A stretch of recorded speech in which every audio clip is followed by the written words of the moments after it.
My granddaughter was betrayed at 19 by her boyfriend, so I went back to jail to prove she was innocent.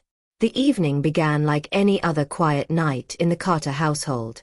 The sun had already slipped behind the houses across the street, leaving the sky a soft gray blue. Inside the small apartment, Emily Carter sat on the couch with her phone in her hand, scrolling without really reading. At 19, she was still learning what it meant to live on her own. Some days she felt proud of her independence. Other days, the silence felt too loud. Hit that subscribe button and tap the bell icon so you never miss our latest uploads. Her apartment was simple. A small living room, a narrow kitchen, and a bedroom barely big enough for a bed and a dresser.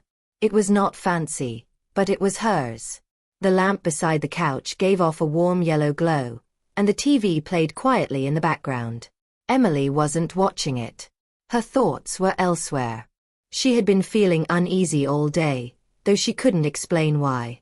There was a tight feeling in her chest, like something bad was waiting just around the corner.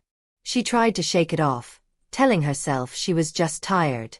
College classes had been stressful, and money was always tight. Life feels heavy lately. A sudden knock on the door broke the silence. It was loud and sharp, not like the friendly knocks she expected from neighbors. Emily froze. Her heart jumped.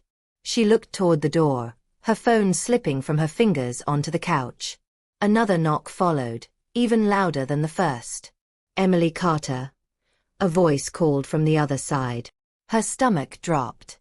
She stood slowly, her legs feeling weak as she walked toward the door. Through the small peephole, she saw flashing red and blue lights reflecting off the hallway walls. Police lights. Her hands trembled as she opened the door. 2 officers stood outside, their faces serious and unreadable. One was tall, the other slightly shorter. Both wore dark uniforms, badges shining under the hallway light. "Yes," Emily said quietly. "Emily Carter, you're under arrest," the taller officer said. The words didn't make sense. Arrest? For what? Her mind raced, searching for something she could have done wrong, but nothing came. "There must be a mistake," she said quickly. "I didn't do anything." The officers stepped inside without waiting for permission. The smaller one read from a paper, explaining her rights, but the words blurred together. Emily felt like she was watching everything from far away. "We received a report," the taller officer continued. "Illegal items were found inside this apartment." Emily's face went pale. "What items?" The officers moved past her, opening drawers, checking cabinets, searching the apartment as if they already knew where to look. Emily stood in the middle of the room, her arms wrapped around herself, tears filling her eyes. From the bedroom, one officer called out, "Found them." Emily rushed toward the doorway. On her bed lay a small bag she had never seen before. Inside were items that made her stomach turn. Things she knew were illegal. Things that could ruin her life. "That's not mine," she said, her voice shaking. "I've never seen that before. I swear." The officers exchanged a glance. "These items were found in your apartment," the taller officer said calmly. "That makes you responsible." Emily shook her head again and again. "Someone put them there. I didn't know. Please, you have to believe me." But belief was not part of their job. Handcuffs clicked around her wrists, cold and tight. The sound echoed in her ears. As they led her out into the hallway, Emily's legs felt like they might give out. Neighbors peeked through cracked doors, whispering, watching. Shame burned through her chest. Outside, police lights flashed brightly against the dark street. A small crowd had already gathered. Phones were raised, recording. Emily lowered her head, tears finally spilling over. That was when she saw Jason. He stood near the police car, his face full of shock. Jason had been her boyfriend for nearly a year. He was the one person she trusted completely. Seeing him there brought a small sense of relief. "Emily," he called out, rushing forward. "What's going on?" "I don't know," she cried. "They say they found things in my apartment. It's not mine, Jason. You know me. Jason looked genuinely stunned. He ran a hand through his hair, shaking his head. This is crazy. She wouldn't do this, he said to the officers. There's no way. The officers listened but did not respond. One opened the back door of the police car. I'll get a lawyer, Jason said quickly. I promise. I'll help you. Emily clung to his words as they gently pushed her into the car. The door closed with a heavy thud. The sound felt final, like a door closing on her old life. As the car pulled away, Emily pressed her forehead against the cold window. The flashing lights faded behind her, but fear remained. Across town, Margaret Carter sat in her small living room, knitting quietly as the clock ticked on the wall. At 72, her hands were slower than they used to be, but she still enjoyed the comfort of old habits. The TV was on, but she wasn't watching closely. Her phone rang. Margaret frowned. It was late. She set her knitting aside and answered. Hello. The voice on the other end was tense. It was a police officer. Are you related to Emily Carter? He asked. Margaret's heart skipped. She's my granddaughter. Is she all right? There was a pause that felt too long. Ma'am, your granddaughter has been arrested. The room seemed to spin. Margaret gripped the arm of her chair. Arrested? For what? The officer explained briefly, but Margaret barely heard the words. Illegal items. Apartment. Investigation. That's not possible, she said firmly. Emily is a good girl. She wouldn't do such things. I'm sorry, ma'am, the officer replied. You can visit her tomorrow. After the call ended, Margaret sat in silence. Her mind is filled with memories of Emily as a child. The little girl who used to follow her around the kitchen. The teenager who stayed up late talking about her dreams. The young woman who promised she would make something of her life. Something was wrong. Deeply wrong. Margaret had lived long enough to trust her instincts. And every part of her felt that Emily was being blamed for something she didn't do. The next morning, Margaret arrived at the police station early. The building was cold and grey, just like the mood inside her chest. She waited on a hard bench until they finally brought Emily out. Emily looked smaller somehow. Her eyes were red, her face pale. When she saw her grandmother, she broke down. Grandma, I swear it wasn't me, she cried. I didn't know those things were there. Margaret held her hands tightly. I believe you, she said without hesitation. We will get through this. Emily shook her head. They won't listen. They say the evidence is clear. Margaret looked into her granddaughter's eyes. She saw fear, confusion, and honesty. No guilt. We will prove the truth, Margaret said softly. No matter what it takes. But as Emily was led away again, Margaret felt a heavy fear settle in her chest. She knew the road ahead would be long and painful. Courts did not care about feelings. They cared about proof. And right now, all the proof pointed at Emily. Outside the station, Margaret stood alone, watching people pass by, living their normal lives. She felt like hers had just shattered into pieces. Somewhere deep inside, a quiet thought took shape. Someone had placed those items in Emily's apartment. And whoever did it was still free. Margaret clenched her hands, her eyes filling with tears that she refused to let fall. She had raised Emily when no one else could. She would not abandon her now. This was only the beginning. And Margaret could already feel the weight of a fight that would change their lives forever. The days after Emily's arrest moved quickly, but everything felt slow inside her mind. Time blurred together in the holding cell, then the small county jail. The walls were dull, the lights too bright, and the air always felt heavy. Every sound echoed, reminding her that this was real. This was happening. Margaret visited whenever she could. Each visit ended the same way, with tears and promises whispered through glass. Margaret tried to stay strong, but Emily could see the fear in her grandmother's eyes. Still, Margaret never once doubted her. Jason came only once. He sat across from Emily in the visiting area, his posture stiff. He didn't reach for the phone right away. When he finally did, his voice sounded different. Careful. Guarded. I talked to the police, he said. Emily's heart tightened. What did you tell them? Just the truth, he replied. That I didn't know about any illegal stuff. That I never saw anything like that. Emily frowned. But you were at my apartment all the time. You know I wouldn't keep things like that. Jason avoided her eyes. I know you're saying that. But I can't say what I don't know for sure. Something cold settled in Emily's chest. I trusted you, she whispered. Jason sighed, rubbing his face. I'm trying to help myself too. This could mess up my future. That was the moment Emily understood. Whatever they had shared before was gone. Soon after, the case moved to court. The courtroom was smaller than Emily imagined, but it felt overwhelming. Wooden benches lined the room. The judge sat high above everyone else, calm and distant. Emily sat beside her public defender, a tired man with stacks of files and little time. He explained things in a low voice. The evidence isn't good for you, he said. Items were found in your apartment. That's hard to fight. But they weren't mine, Emily said again. Someone planted them. He nodded, but without much hope. I hear you. But we need proof. Right now, we don't have any.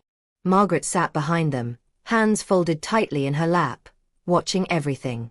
When Jason was called to testify, Emily's heart pounded so hard she thought everyone could hear it. He walked to the stand slowly, raising his hand to swear an oath. He didn't look at Emily.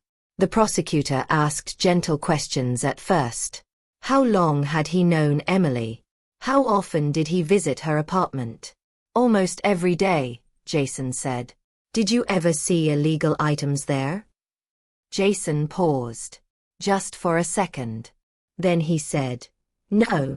Emily let out a breath she didn't realize she was holding. But then came the next question. Is it possible Emily hid things from you? Jason shifted in his seat. I guess so. I wasn't there all the time. Did she ever seem secretive? Another pause. Sometimes, he said. Each word felt like a knife. He spoke carefully, choosing answers that protected himself while quietly pushing the blame toward her. Emily stared at him, disbelief filling her eyes. This was the man who had promised to stand by her. Now he sounded like a stranger. When the public defender tried to question Jason, the damage was already done. Jason repeated that he knew nothing, that Emily had her own space, her own life. By the time he stepped down, Emily felt hollow. The prosecutor laid out the case clearly. Illegal items. Emily's apartment. No sign of forced entry. No other suspects. To the court, it looked simple. During a break, the public defender leaned toward Emily. They're offering a plea deal, he said quietly. Reduced sentence if you plead guilty. Emily's breath caught. But I'm not guilty. I know, he said. But trials are risky. If you lose, the sentence could be much worse. Margaret leaned forward from the bench behind them. Don't do it, she whispered fiercely. The truth will come out. Emily looked at her grandmother, then back at the lawyer. Her hands shook. She was 19. Scared. Alone. What if the truth never comes out? Emily asked. The lawyer didn't answer. That night, Emily lay awake in her cell, staring at the ceiling. Every sound made her jump. She thought about her life before this. School. Friends. Small dreams. All of it felt far away.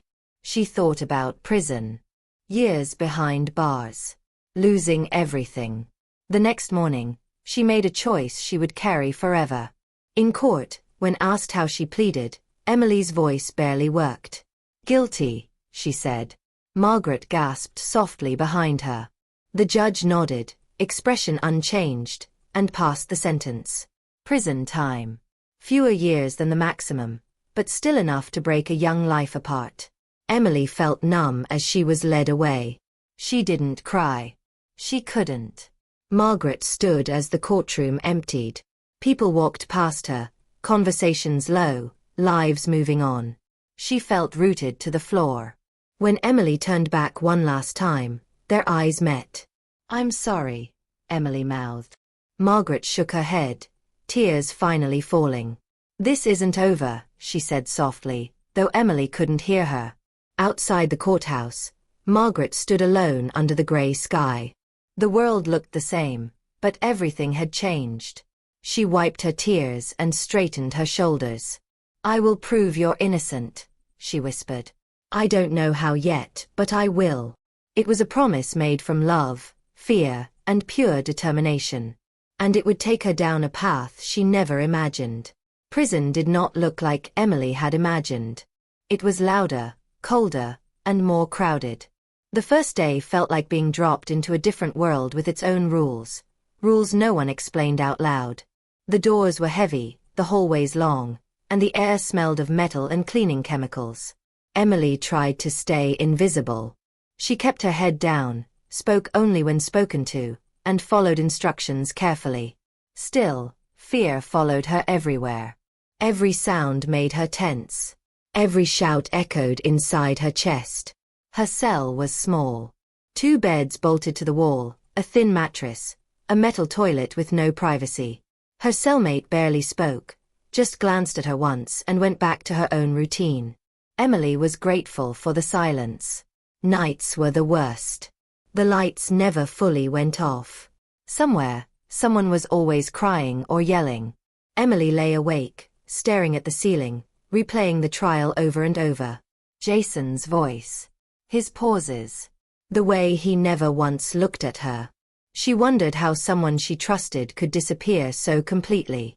Days turned into weeks. Emily learned when to eat quickly, when to stay quiet, and when to avoid certain areas. Her body adjusted faster than her mind. She lost weight. Her shoulders stayed tense. Smiling felt strange, like a forgotten habit. The hardest part was the loneliness. Margaret visited when she could, but visits were limited. Each time, Emily tried to look strong, but Margaret saw through it. She noticed the way Emily's hands shook, the dark circles under her eyes. "I'm okay," Emily always said. Margaret nodded, but she knew better. After visits ended, Emily wrote letters. Writing became her lifeline. She poured her thoughts onto paper, careful not to sound weak, but unable to hide the truth completely. In one letter, she wrote about Jason. "He hasn't answered my calls," she wrote. "He didn't come to the last visit. I don't even know where he is anymore." In another letter weeks later she wrote, "I heard he changed his number. I guess that makes it easier for him to forget me." Margaret read each letter slowly, her hands tightening with every word. Something was not right. Margaret had lived long enough to recognize patterns. She began to pull out everything she had saved from the case. Court papers, notes, transcripts. She spread them across her dining table late into the night. At first, she read as a grandmother desperate for hope. Then she began reading like someone searching for truth. She noticed small things. Jason said he was at Emily's apartment almost every day, yet he claimed he never noticed anything unusual. He said Emily could be secretive, but could not give real examples. There were gaps. Times he could not clearly explain where he was. Moments when his story shifted slightly between statements.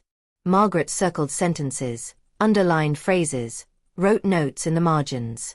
Her tired eyes burned, but she kept going. She requested copies of police reports. She read them again and again. The search timeline did not fully make sense. Items were found quickly, as if officers knew exactly where to look. No fingerprints were mentioned.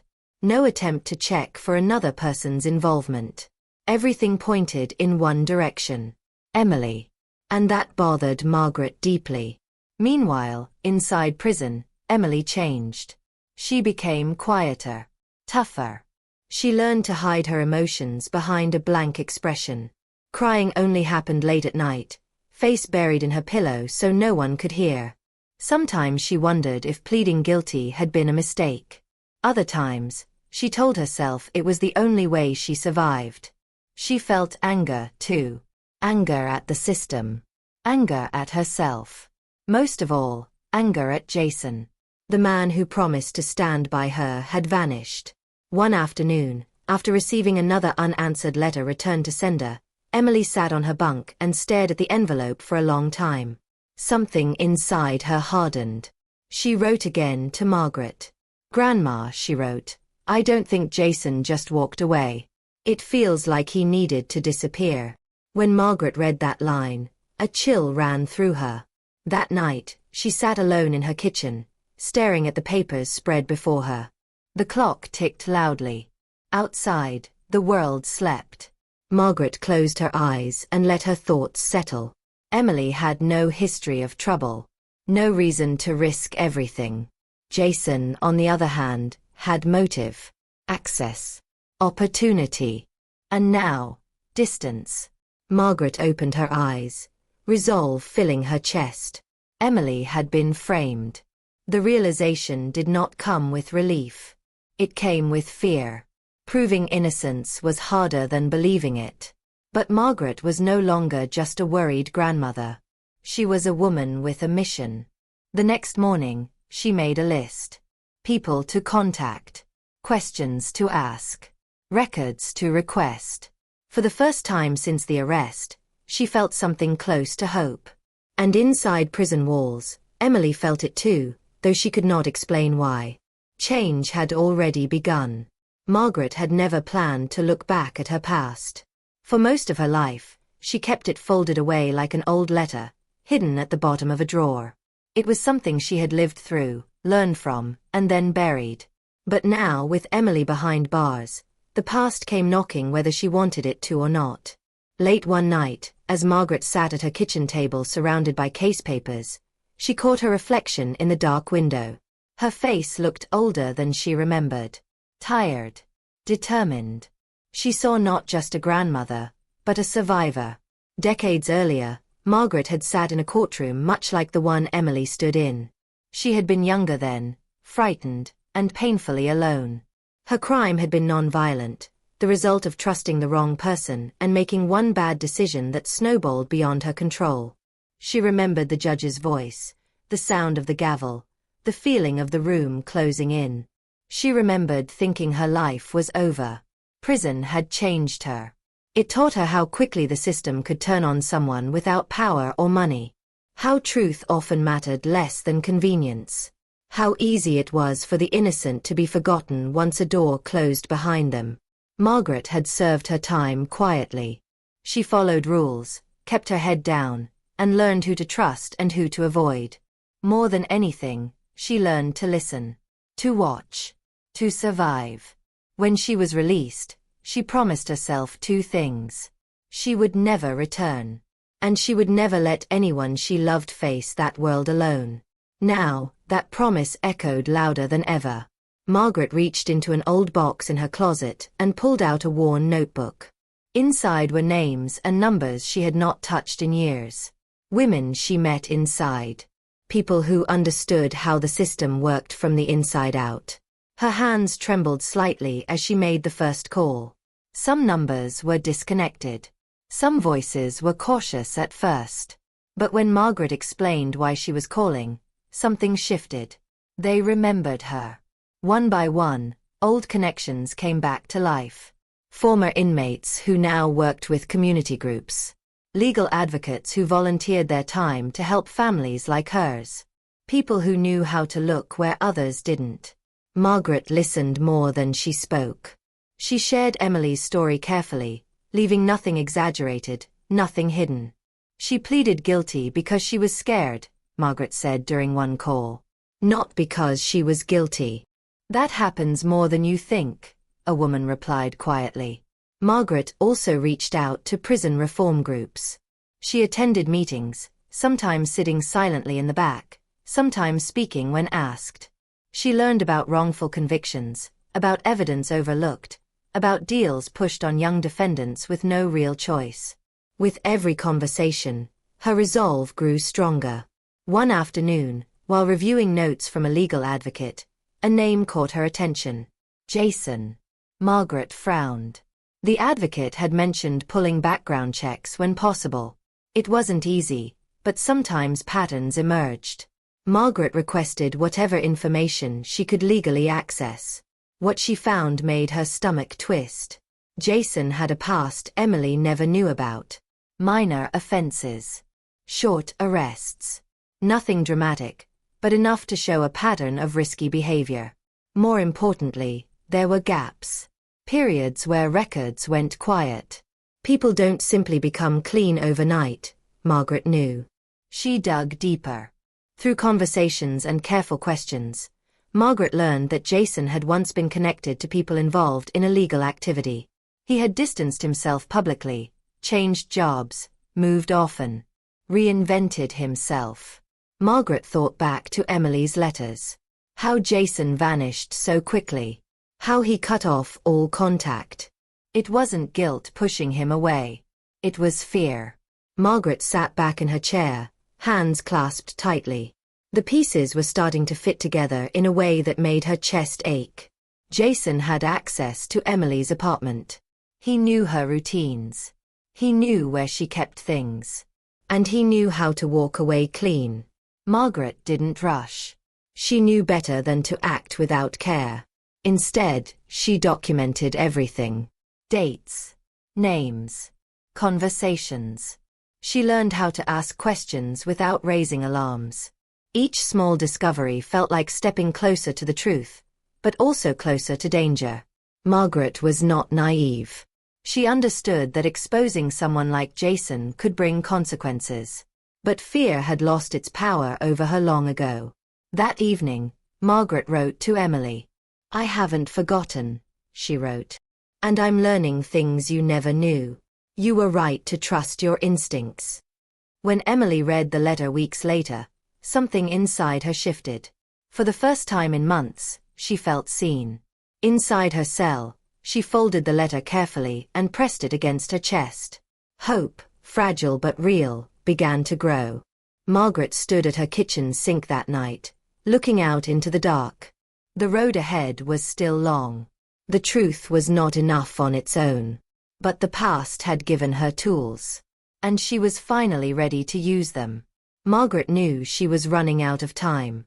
Every call she made, every meeting she attended, led to the same wall. People listened politely. Some even sympathized. But sympathy did not move systems. Paperwork stalled. Requests were denied. Doors closed quietly but firmly. Emily remained in prison. Margaret sat alone at her kitchen table one evening, a cold cup of tea untouched beside her. Papers were stacked neatly now, organized and labeled. She had done everything the right way. And the right way was not enough. She stared at an old document pulled from the bottom of a folder. Her parole record. She hadn't looked at it in years. The terms were clear. Any violation, even minor, would send her back. At the time, the rules had terrified her. They were meant to. Now, they looked like a door. Margaret closed her eyes and thought of Emily as a child, sitting at the kitchen table doing homework. Of Emily laughing. Of Emily behind glass, trying not to cry. "No one is coming to save you," Margaret whispered to herself. "So I will." The decision did not come with drama. No shouting. No tears. Just a deep, steady calm. Margaret knew exactly what she was doing. She violated her parole intentionally, choosing an action she knew would be reported and documented. She didn't run. She didn't hide. When officers came to her door days later, she answered calmly and held out her hands. "I understand," she said quietly as the cuffs were placed around her wrists. As the patrol car pulled away, Margaret looked out the window, feeling the strange mix of fear and certainty settle inside her. She was going back to a place she had sworn never to return. But this time, she was going with purpose. Prison had not changed much since her last time. The smells were the same. The sounds. The tension in the air. But Margaret was different. She knew how to move now. How to listen. How to stay invisible when needed. Word travels fast inside. Margaret did not announce herself. She observed. She volunteered where she could. She spoke kindly but carefully. People noticed. Older inmates recognized something in her. Experience. Strength. Slowly, conversations formed. Margaret listened to stories late at night. Stories about people on the outside. About men who moved between worlds. About people who knew how to set others up and walk away clean. She didn't ask about Jason directly. Not at first. She waited. One evening, while folding laundry in the common area, she heard his name mentioned casually in a conversation nearby. Her hands stilled, but she did not look up. That guy always thought he was smarter than everyone, someone said. Margaret waited for more. He was good at making things disappear, another voice added. Including blame. Margaret felt her pulse quicken, but her face remained calm. Over the following weeks, she pieced things together slowly. Jason had connections. Old ones. People who trusted him. People who feared him. He had learned early how to stay just clean enough on paper. Margaret took mental notes. Names. Places. Patterns. At night, lying on her bunk, she replayed everything. The risk she had taken. The promise she had made. Outside these walls, Emily was still waiting. Margaret wrote letters when she could, careful not to reveal too much. "I'm closer," she wrote once. "Closer than I've ever been." Emily read those words with confusion and fear, but also hope. She didn't yet know the cost of her grandmother's choice. Inside the system, Margaret gained access to things civilians never could. Records discussed openly. Stories shared freely. Truths hidden in plain sight. She learned how cases were shaped. How blame was passed.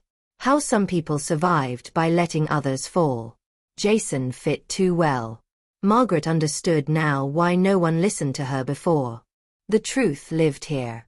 And to reach it, she had become part of the system again. As days turned into weeks, Margaret felt the weight of her decisions settle fully. She had traded her freedom for a chance. A chance to save Emily. Standing in the yard one afternoon, she looked up at the open sky behind fences and wire. "This will be worth it," she whispered. She didn't know how the truth would come out yet. But she knew one thing for certain. She was closer than ever. Prison had a way of stripping away lies. Margaret had learned that long ago. Inside these walls, people talked. Not all at once, not openly, but in pieces. In half-finished sentences. In looks that lingered just a little too long. Margaret listened the way she always had, without pushing, without judging. Trust came slowly. She helped where she could. Shared extra food. Listened to stories without interrupting. Never asked questions that felt dangerous. People noticed. One woman in particular watched Margaret carefully for weeks before finally sitting beside her in the yard. She was older, sharp-eyed, with a voice that carried quiet authority. "You're not here by accident," the woman said. Margaret didn't answer right away. "No," she said finally. The woman nodded. "I thought so." They spoke again days later. Then again. Names were never said at first. Just hints. References to the past. To men who made deals and left others holding the blame. Eventually, Jason's name surfaced. Margaret felt it like a jolt, but she kept her face calm. "He used to come around," someone said one night during a low conversation in the common area. "Thought he was untouchable." "Because he was," another replied. For a while. Margaret listened. Piece by piece, a picture formed. Jason had been an informant. Not officially, not on paper, but close enough. He had fed information to protect himself from a much larger charge. When pressure closed in, he needed a clean exit. Emily had been that exit. She had the apartment. The clean record. The trust. Jason planted the evidence carefully, knowing exactly where it would be found. He stepped back just in time, played shocked, and let the system do the rest. Margaret's chest tightened as the truth settled. One evening, an inmate pulled Margaret aside quietly. "There's more," she said. "But it's dangerous." Margaret met her eyes. "I already crossed that line." The woman hesitated, then nodded. She spoke of a storage unit, rented under a name Jason used briefly years ago. Inside were things he never fully cleaned out. Old phones, messages, proof he thought no one would ever look for. Margaret memorized every detail. Location, timing, connections. That night, lying awake on her bunk, Margaret felt fear creep in. Not for herself. For Emily. The next weeks were the most dangerous of her life. Margaret documented everything she could. She wrote carefully, using coded language when needed. She passed information through legal advocates she trusted, knowing every move carried risk. She noticed eyes on her more often. Conversations that stopped when she entered a room. Silence that felt heavy. Retaliation was a real possibility. Still, she didn't stop. She thought of Emily reading letters in a cold cell. Of years stolen. Of a life paused. One night, Margaret sat at a metal table, hands steady as she wrote. "The truth exists," she wrote. It was hidden, not erased. She sealed the envelope and handed it off through the channels she had carefully built. Whatever happened next, she had done her part. Behind bars, the truth had finally found a voice. The information did not leave the prison all at once. It moved slowly, carefully, passed through hands that understood the weight of what they carried. Margaret trusted only one path. A legal aid volunteer had been visiting the prison for years, helping inmates understand paperwork, deadlines, and rights that often felt out of reach. Margaret had watched her closely. She spoke plainly. She listened more than she talked. And most importantly, she followed through. When the moment came, Margaret handed her a thin packet of notes, folded neatly, nothing that looked urgent to anyone else. "Please," Margaret said quietly. "This has to reach the right people."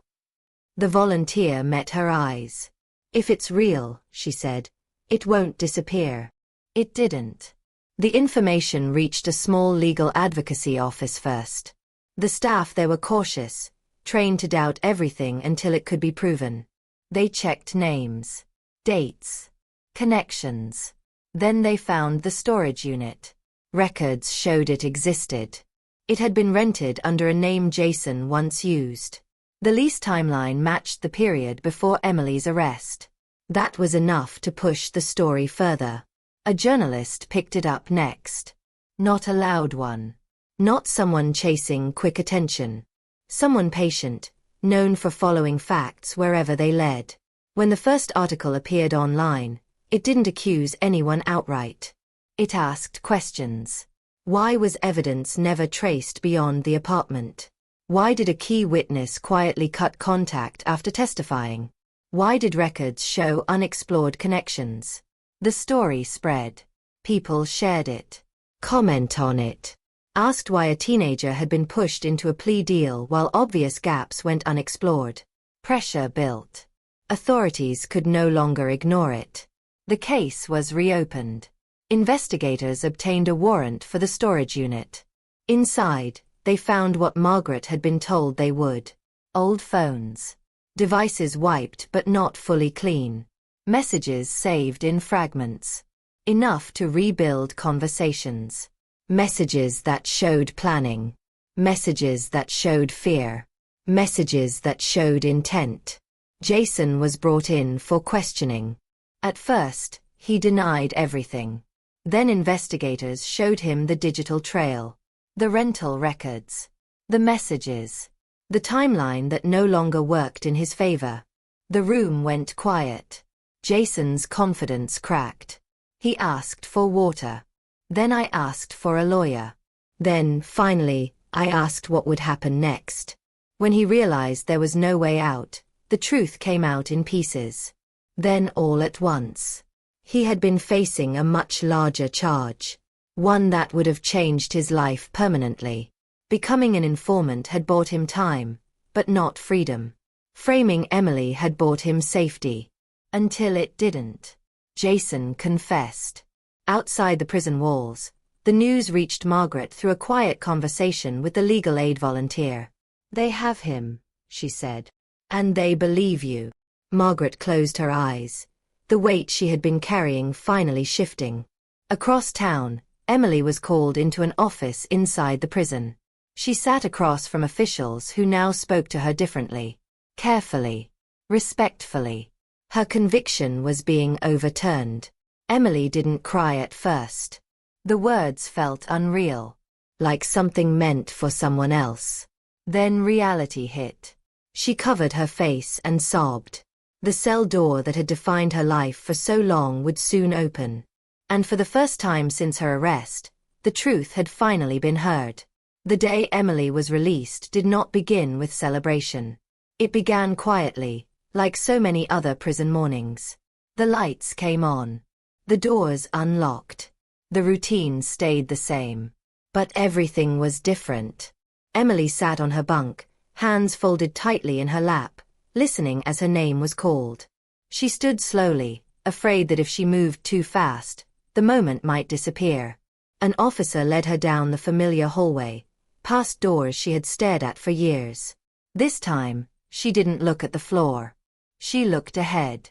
Paperwork was signed. Instructions were given. Words like released and cleared floated through the room, barely sinking in. Then the final door opened. Sunlight hit Emily's face, brighter than she remembered. The air felt different outside, lighter, like she could finally breathe all the way in. Waiting just beyond the gate were a few people from legal aid, quiet supporters who had helped push the truth into the light. Cameras stood nearby, not aggressive, just present. Emily stepped forward. For a moment, she stood still, letting it sink in. "I didn't give up," she said when asked how it felt. Her voice shook, but she didn't stop. "Because my grandmother didn't give up on me." She spoke simply. About fear. About prison. About hope. "She believed me when no one else did," Emily said. "She is the bravest person I have ever known." Margaret was not there to hear it. She remained behind prison walls, serving the remainder of her sentence. But when the news reached her, she sat quietly on her bunk and closed her eyes. That was enough. For the first time since she returned, Margaret felt peace settle into her bones. The weight she had carried for so long eased. Emily was free. Months passed. Margaret counted the days, not with desperation, but with patience. She had done what she came to do. Every step after that felt lighter. On her release day, the process repeated itself once more. Forms. Signatures. The slow walk toward the exit. Margaret stepped outside and shielded her eyes against the sun. Then she saw Emily. Emily ran. They met in the open space between the gate and the road, holding each other tightly, neither speaking for a long time. "You came back for me," Emily finally whispered. "I promised," Margaret replied. They walked away together, not toward a perfect future, but toward a real one. One shaped by loss, sacrifice, and love strong enough to survive injustice. Some stories end in anger. Theirs ended in truth.